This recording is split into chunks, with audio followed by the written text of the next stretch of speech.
Sit. Always have Ed sit first.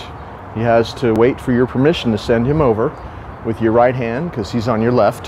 Pat his chest and say, go to your mat, walk him over like this, and say down. And his nickname is Mr. Slow Motion. He's always been very slow with commands, and so sometimes you have to help him. Don't let him stand there and think about it. It's best, because we know he's going to just move slowly with every command. Just reinforce it like you saw me. Just put a little bit of pressure on the leash and he went down there. Never repeat anything. And then when he's there, you can do this exercise where you just walk in front of him like this. You always reward the same way. Good. Put it on the mat. Have him take it off the mat. Make sure he's not taking it out of your hands. We're using chicken breast here because he's extra motivated by chicken breast, so much more than other things that we usually use. He's a very finicky eater, so we have to use the very high value rewards for him. See how I walked around both ways? Always come back, no matter where you go or what distractions you're providing for him, always come back here, reward in this way, so that he knows, good, no matter what else happens, this is the way it always ends. You come back in front, you stand over him like that, good, put it on the mat, he takes it off the mat, and you say good. So once you are good with just doing the basic stuff, if he's in a fenced yard, which I know we're going to be doing a lot of practicing in your yard because you have distractions in your back alley and with your neighbor, that's why we're doing this outside. You can, as long as you're in a fenced yard, you can walk farther away. So I'm going to walk like way farther away. If you're ever going to do something you think is difficult for him, it's okay to tell him down, just to remind him what to keep doing. And I'm going to go and walk through this gate and disappear. I'm going to try to make him make a mistake so I can show you what to do when he makes a mistake. There he goes. No. And you say no. Stay calm, gently but firmly. Just take him back. Put him back. So I'm going to go back to that. This time I'm going to go through that gate and show me walking, just to show, and then go back to Ed. Okay. Down. We're going to go out this gate. See if this is any easier, because that was behind him. Sometimes when you go behind the dog, it's harder for him to handle. Nope. So he got up there too. It's when I'm about to leave the yard. That's the tough part. Step into him. See how I'm just taking him back to the mat like this?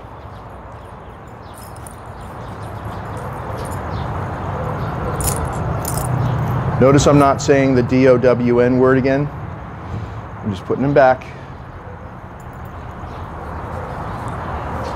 I'm going to remind him again. You don't have to show me this time, just show Ed.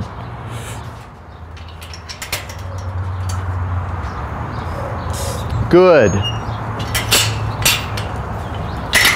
So I'm just progressively going back to that point where he kept making the mistake.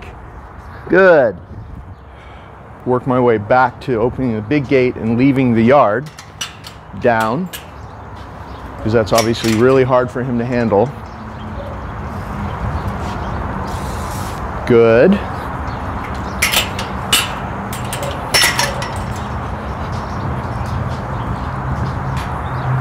Good.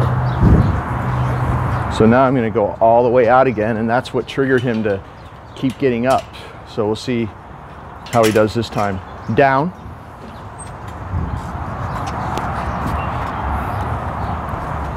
Good. So that time I went out, and that is what triggered him to get up 3 times in a row. Good. Now I'm going to do more than I've done every time.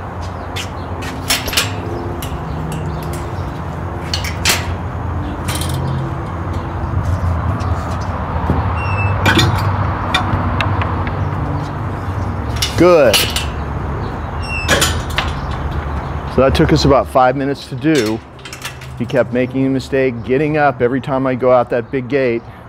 Big reward, good, double chicken reward. And we won't show you the whole 5 minutes of this because I just kept making mistakes. I kept putting him back. And then I started, instead of doing the same thing over again and just having him develop a pattern of making the mistake over and over again. Once I identified what was triggering him to get up, then I backed it up and I opened the small gate, rewarded, stepped through the small gate, came back, rewarded, opened the big gate but didn't disappear out of sight, came back, rewarded, kind of disappeared but didn't close it, came back, rewarded, finally closed it behind me, which is what triggered him to get up before, and he stayed down, gave him a big reward. And that's how you get over any kind of trigger that's going to have him get up off the mat. And we put him back like 5 or 6 times, which we won't show you everything here because there's no point, but you get to see how it started, him making a mistake, and then how it ended. And so I didn't really worry about getting him straight on the mat every time. See how he's kind of not straight? Because in this case, this is really hard for him to do. Good boy. So I just wanted him to stay down. That was the most important part of this exercise. So I wasn't really worrying about him being exactly straight in the middle of the mat like you normally would do. So that was a big hurdle for him. And the whole point is that doing this exercise is stabilizing him.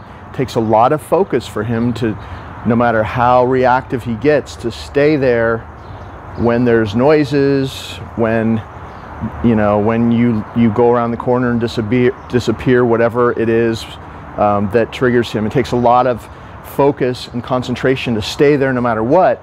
And when he comes out of this exercise, which just could be 5 minutes a day, he's a little bit calmer. It stabilizes him a little bit more every time. It's the same state of mind that you want him to be in when you go out on a walk, so that he doesn't react to delivery men and neighbors, people like that, and lunge. So you're really building him up by doing this exercise, and by doing this exercise the way you see me doing it here, you make him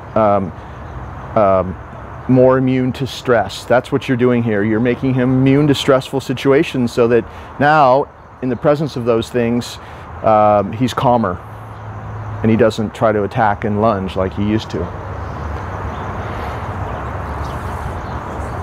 When you're going to release him, you come stand next to him, pat your leg and say, okay. And then always have him sit, just like a downstay out in public or wherever you're doing a downstay without the mat.